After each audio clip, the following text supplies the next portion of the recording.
امام عاشور النهارده هيندم ان ساب الزمالك. صح. انا كده، انا مش كده يا خدنا.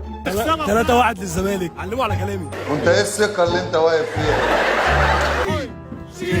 شيكابالا فتحة يا جدعان، فتحة يا جدعان، فتحة. متى اخر مره كسبت الاهلي؟ اخر مره فزت على الاهلي في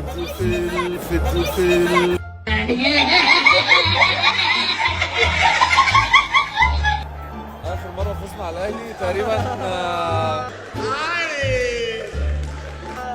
مش فاكر ولا هتفتكر اليوم هيحسبها الاهلي. امتى يا ابني؟ امتى؟ اسالهم امتى؟ خليها على الله، خليها على الله بس.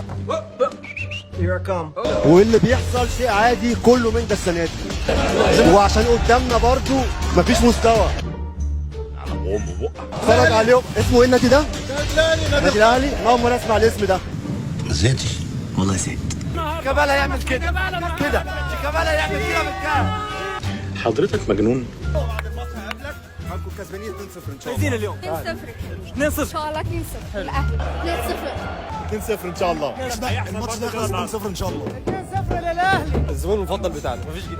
لاحظ ان كلامك جارح. مفيش حكم مصري هتتفرج على ماتش كوره خلاص. عشان مفيش حكام مصريين. لما طول في حكام عادلين والزمالك ياخد حقه، والله العظيم ما في حد في العالم كله واقف قصاده. والله الراجل ده بيتكلم كلام زي الفل.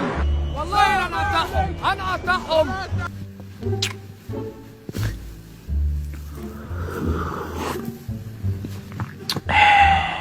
اقول لك حاجه بس لامام عاشور ونادي الزمالك، انت خدت ماضيه وانا خدت مستقبلك. شكرا. شيكابالا كويس. حد طمنا على وين شيكابالا؟ وين شيكابالا؟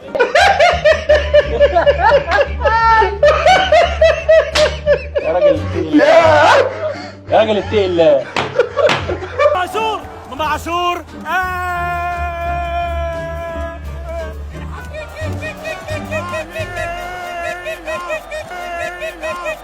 هو احنا اشرار قوي ولكن ظرفاء قوي.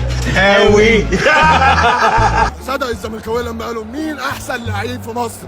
شكرا يا خالد غندور. مين افضل لاعب وسط في مصر؟ مشجع ايه؟ الاهلي. انت بتضحك عليه. جمهور اسود ورا الزمالك، كل الستات موجود. رحنا بيدا.